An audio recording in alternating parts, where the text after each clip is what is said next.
Story of the day: Malaysia bans Israeli-flagged ships in response to the Gaza war. Hey everybody, this is Marcel with IrnieracingNews, the Canadian.Journalist.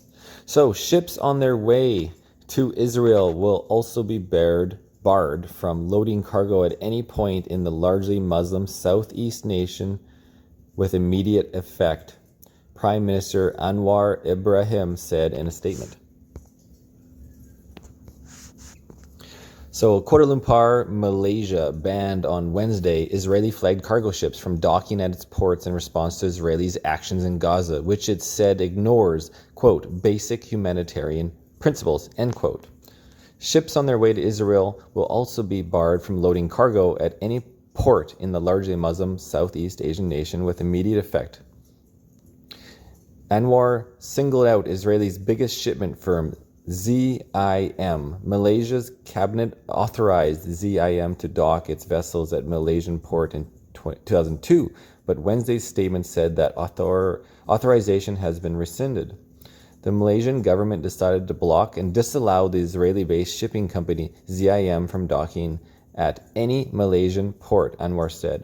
These sanctions are a response to Israel's actions that ignore basic humanitarian principles and violate international law through the ongoing massacre and brutality against Palestinians, end quote. Malaysia, quote, also decided to no longer accept ships using the Israeli flag to dock in the country and ban, quote, any ship on its way to Israel from loading cargo in Malaysia port. Anwar said Malaysia was confident its trade would not be affected by the decision.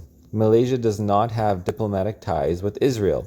The war began when Hamas militants burst out of Gaza on October 7th, killing around 1,140 people in Israel, mostly civilians, and abducting about 250, according to the latest Israeli figures. Vowing to destroy Hamas, Israel began a campaign of bombardment alongside a ground invasion that Hamas-run Gaza's health minister says has killed 19,667 people, mostly women and children.